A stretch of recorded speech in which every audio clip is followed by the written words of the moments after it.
के पैर में मिला के पीछे पाहिनाथ पाहिनाथ के पाहि गोसाई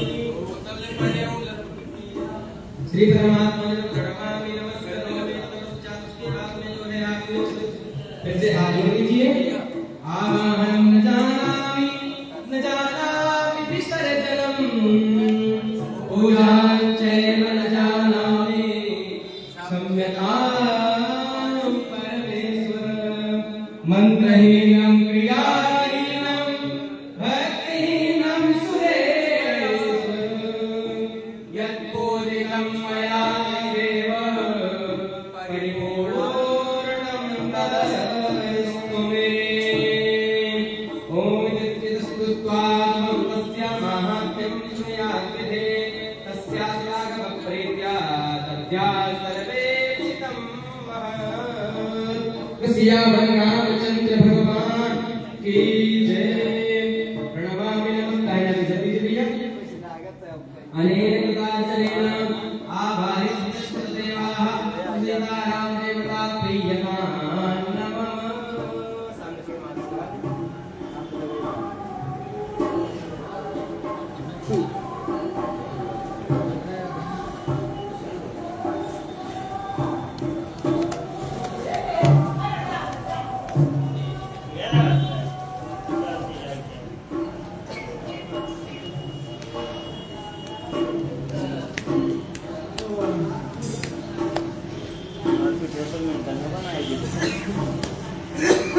आज 3 किलो सारा प्रीमियम लगाया होगा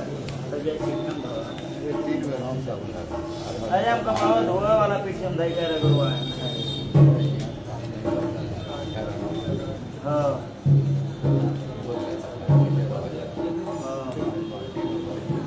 अभी आधा हुआ कि नहीं अरे 3 बजेगा 3 नहीं बजे सुबह 6 बजे लगे हैं 4-5 2 बजे लगे 3 बजे अरे ये प्रमाण नहीं सुबह 5 बजे लगे इसके 1 घंटा 5 घंटे 2.5 घंटा तो सब भेज के तैयार कर लो तो वहां से पता नहीं चलता तो लोग सुबह 3-4 बजते यही होता है सुबह जल्दी कर तो कई बजे मैंने 15 पाव टाइम तक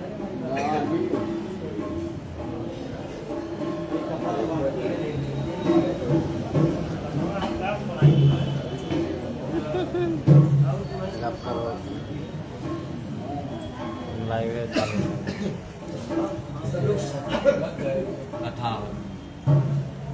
सब लोग जो है हाथ जोड़ के भगवान की ओर मुख करके बैठ जाएं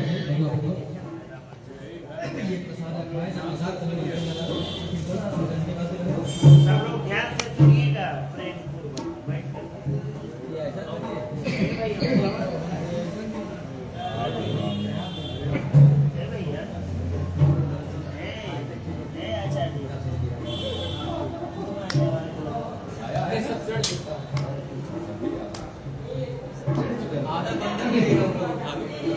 चलिए आप हाथ जोड़िए और भगवान से प्रार्थना करिए हे प्रभु जो अवसर आपने समस्त देवताओं को प्रदान किया आज वही अवसर आपने हमें भी प्रदान किया है हे नाथ बिना आपकी इच्छा के बिना आपके आशीर्वाद के आपकी सेवा करने का सामर्थ्य तो किसी को प्राप्त ही नहीं है हे महाराज लेकिन मैं वहां से घुमा दीजिए देखिए इन लोग आवाज आएगा आवाज बोलो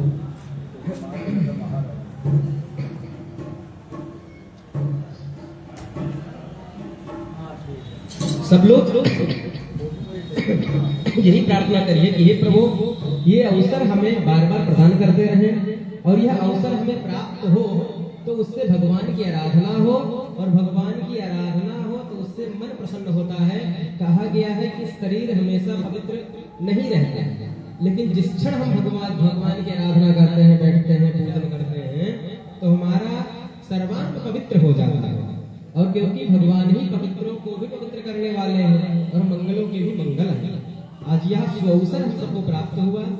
इसी का एक बड़े ही पुराने समय की बात है। भगवती पार्वती जी भगवान शंकर से कहती है कि हे प्रभु आप तो सब कुछ जानने वाले हैं, हे प्रभु आप सब कुछ जानने वाले भगवान सर्वधर्मज्ञ सर्वशास्त्र विशारद लोका नाम उपकारार्थम यतनान युक्तान लेखसः। हे प्रभु, आप सब कुछ जानने वाले हैं और सभी शास्त्र आपको कंठस्थ हैं। आप सभी शास्त्रों के गहराई को परिपूर्ण जानने वाले हैं। लोका नाम उपकारार्थम, हे भगवान, मैं आपसे प्रार्थना कर रही हूँ कि जिससे संसार का कोई कल्याण हो, ऐसा कोई उपाय बताइए। और यहाँ तक भगवान, आपके द्वारा संसारी जब भी दुखी हुए हैं तो कुछ न कुछ उत्तमोत्तम व्रत, उद्यापन, तप, पूजन बताया ही गया है। अतः हे प्रभु, तंत्राणि यंत्र जालाने मंत्र भेदाश्च भूरिशः स्तोत्राणि विविधान्येव योग यज्ञ व्रतानि च। हे प्रभु, आपने जितने भी तंत्र, मंत्र, विविध स्तोत्र, मंत्र पाठ, योग, व्रत, यज्ञ आदि बताए हैं, वो सदैव संसार का कल्याण ही करने वाले हैं। इसलिए हे प्रभु, अब हम आपसे बार बार प्रार्थना करते हैं कि कुछ ऐसा उपाय बताइए जिससे व्यक्ति मानसिक और शारीरिक रोग से बिल्कुल ही विनिर्मुक्त हो जाए। और यहाँ तक कि जो कलिकाल का दुष्प्रभाव है, इसमें कोई क्रिया सिद्ध नहीं होती। लोग श्रम करके थक जाते हैं, फिर भी उन्हें किसी प्रकार की फलोपलब्धि प्राप्त नहीं होती। इसलिए हे सर्वज्ञ प्रभु, अच्छी तरह विचार करके शीघ्र विश्वास करने वाला, सब प्राणियों को अभीष्ट सिद्धि देने वाला उपाय बताइए जिससे निश्चय ही सिद्धि प्राप्त हो। महादेव जी कहते हैं, हे गिरिराज कुमारी, तुम धन्य हो, धन्य धन्य गिरिराज कुमारी, तुम समान नहीं उपकारी। हे गिरिराज कुमारी, तुम तो धन्य हो, तुम्हारे समान संसार का उपकार चाहने वाला तो कोई है ही नहीं। और इसीलिए भगवते गिरिजा कुमारी को हम सब अन्नपूर्णा कहते हैं। अन्न का तात्पर्य केवल भोजन से नहीं है, अन्न का तात्पर्य यहाँ धान्य से है, धन से है, जो हमें धन धान्य परिपूर्ण रखे। ऐसे भगवती गौरी माता हैं। कहते हैं, पार्वती तुम धन्य हो, तुम पुण्य रूपा हो, तुम कृत पुण्या हो, क्योंकि तुम सर्वदा सब लोगों का कल्याण चाहती हो। हे देवी सुनो, मैं परम अद्भुत उपाय बतलाता हूँ जिसके स्मरण मात्र से ही दुर्लभ सिद्धि प्राप्त हो जाती है। श्री रामचंद्र का यज्ञ सब साधनों का साधक है, धर्म, अर्थ, काम और मोक्ष को प्राप्त कराने वाला है।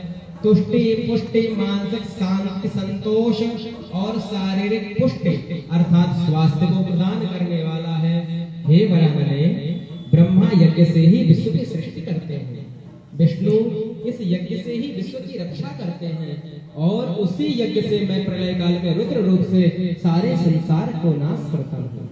मनुष्य अखंडित पूजन, दान, यज्ञ, जप, तप करे, परंतु यदि श्री राम यज्ञ नहीं किया, श्री रामार्चा नहीं किया, तो अन्य कर्मों से उसे कभी भी सिद्धि प्राप्त नहीं हो सकती है।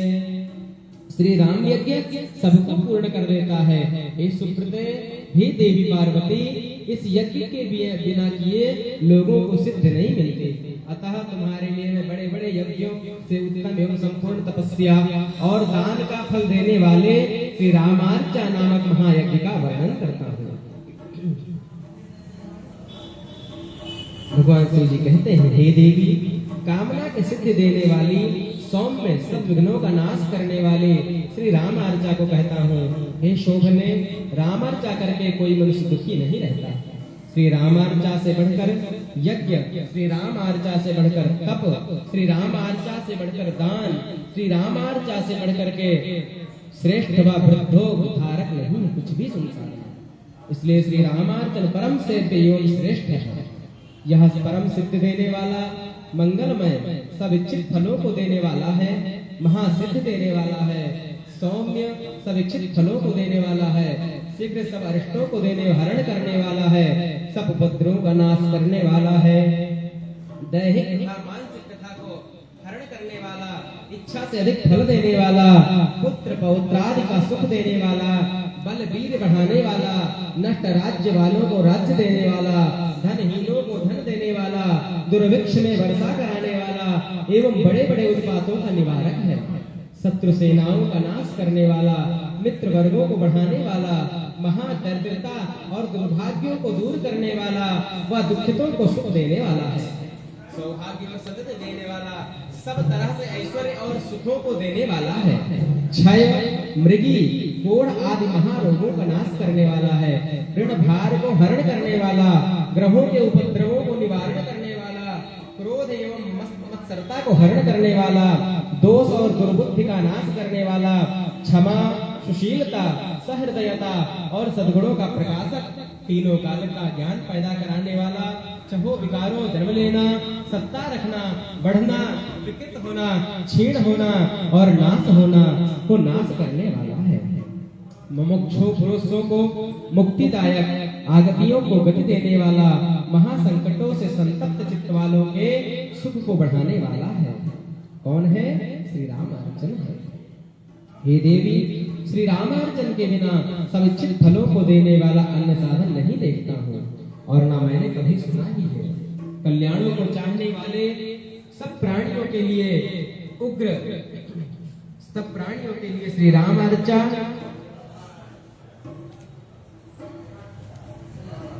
ही सिद्ध रूपा है।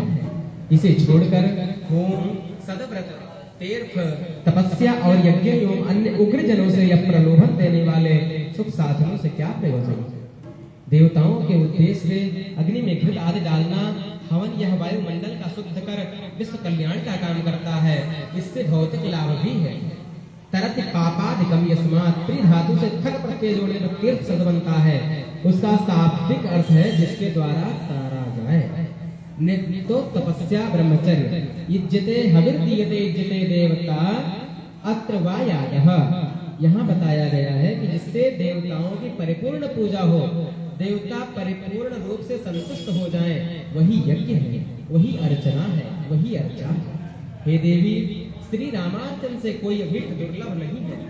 जिन मनुष्य जिन जिन कामनाओं का चिंतन करता है, श्री रामार्चा से उन्हें अवश्य प्राप्त कर लेता है। इस श्लोक में जो बहुत से दूसरे साधन हैं, वे हे देवी श्री रामार्चन के बिना कभी भी सिद्ध नहीं होते। श्री रामार्चा न कर अन्य व्रतादिकों को करने वाला हजारों करोड़ों कल्पों तक उसके फल का भी भागी नहीं होता। जैसे ग्रहों में जैसे सूर्य, नक्षत्रों में जैसे चंद्रमा, और वैसे ही सभी शुभ कर्मों में श्री रामार्चा श्रेष्ठ है। यहाँ मैं तुमसे पुराण की शुभ कथा कहूँगा। भगवान कहते हैं, प्रलय के अंत में महाविष्णु के नाभि कमल से जगतगुरु ब्रह्मा की उत्पत्ति हुई। वे संपूर्ण संसार को अंधकार में देख करके बहुत दुखित हुए। वे कमल पर अकेले रहकर क्या करें यह विचार करने लगे। तब कमलोद हो ब्रह्मा जी के प्रति आकाशवाणी हुई, हे ब्रह्मन, वृत्तिजा एवं अर्थ सकुला महासृष्टि करो। तब ब्रह्मा सृष्टि के लिए अनेक प्रकार से चिंता करने लगे। तब चतुरानन सृष्टि करने में समर्थ न हुए, तब चिंताकुल ब्रह्मा ने परमेश्वर का स्मरण किया, जिसने मुझे उत्पन्न किया है और जिसने मुझे वाक्यों से ज्ञान दिया है। वे करने और कराने वाले आज मुझे दृष्टिगोचर हूँ। मैं उनकी शरण प्राप्त करता हूँ, मैं उन्हें बारंबार प्रणाम करता हूँ। ब्रह्मा जी के स्मरण करने से सनातन महाविष्णु प्रकट हो गए। यह वाक्य बोले, हे ब्रह्मा, श्री रामार्चन करो। यह सुनकर ब्रह्मा सादर नमस्कार और स्तुति करके बोले, हे देवादिदेव, इस समय आप यह कहें कि श्री रामार्चा कैसे करूं? श्री भगवान बोले, हे ब्रह्मन, सावधान होकर सब सिद्धियों को देने वाले श्री रामार्चन विधि का श्रवण करो, जिसे करके सभी मानव सर्व सौभाग्य सक्षम बन जाते हैं। उसकी विधि को मैं सम्यक रूपेण कहता हूँ, सावधान होकर तुम धारण करो। और भगवान श्री महाविष्णु कहते हैं, श्री राम भक्तों, भाई बंधुओं, मित्रों, ब्राह्मणों को बुला करके अर्चक अभिष्ट के सिद्धि हेतु भक्ति भाव से सबको संतुष्ट करे। बुद्धिमान पंचमी, पूर्णिमा, द्वादशी, अयन के संक्रमण काल में नवमी, अमावस्या अथवा जिस किसी भी दिन दोपहर में अथवा प्रदोष सायंकाल में श्री राम अर्चा करें। पहले पुण्य स्थल पर जल स्वच्छ जल और मिट्टी से शुद्ध की हुई धूली सुंदर मंडप बनावे। श्रद्धा युक्त होकर उस मंडप को लाल चांदनी और पताका तोरण से मनोहारे 4 द्वारों से शोभायमान करें।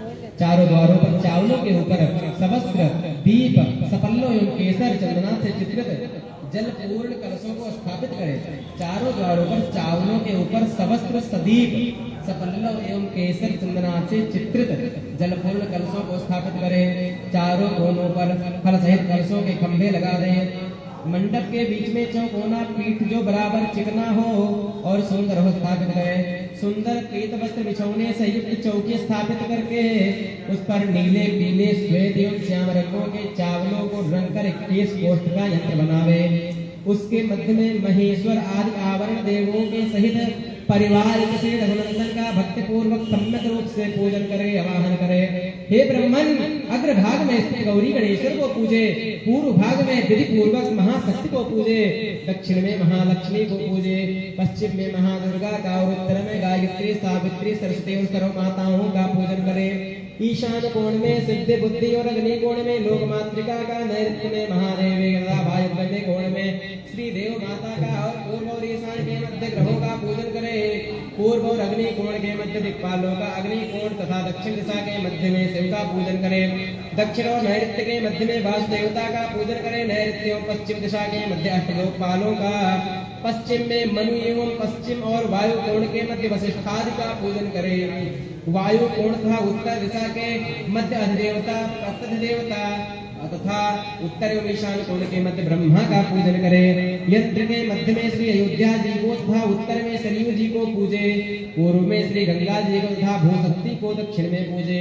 फिर नील, नल, नील, केसरी, सुषेण, जामवान, अंगद और सुग्रीव को दक्षिण में पूजे। पश्चिम में विमला शक्तियों को पूजे।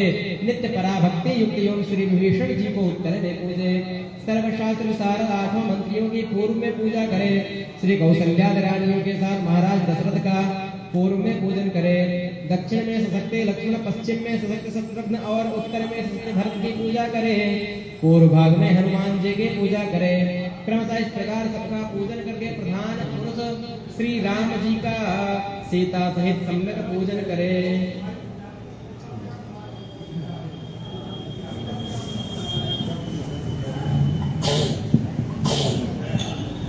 श्रीमद् ओम श्री राम जय राम जय जय राम, श्री राम जय राम, जय जय राम, श्री राम जय राम, जय जय राम, श्री राम जय राम, जय राम, श्री राम जय राम, जय जय राम, श्री राम जय राम, जय जय राम, जय सिया राम, जय जय हनुमान, जय सिया राम, जय जय हनुमान, जय सिया राम, जय जय हनुमान, जय सिया राम, जय जय हनुमान, जय जय विघ्नहरण हनुमान, जय जय विघ्नहरण हनुमान। सियावर रामचंद्र भगवान के सुवर्ण प्रतिमा मध्ये शालिग्राम शिलोपरि तिलकुंजे थवा पूजा कर्तव्या राघवस्य च। पाद्यर्घ आत्मन मधुपर्क पंचामृत आदि से स्नान करावे। पीताम्बर, यज्ञोपवीत, चंदन, तुलसी दल एवं अक्षत इत्यादि से पूजन करे। अनेकों प्रकार के सुंदर पकवानों के द्वारा भगवान को प्रसन्न करें। पुनः नारियल के भेंट चढ़ावें। 4 बार दक्षिणा करके दंडवत प्रणाम करें और प्रेम से प्रभु से प्रार्थना करें। श्री रामचंद्र भगवान को प्रसाद, हनुमान जी को प्रसाद और हनुमान जी को प्रसन्न करके मनवांछित पदार्थ पावें। इस विधान से भक्ति पूर्वक रामार्चा करना चाहिए। विभव के अनुसार विस्तार से करें।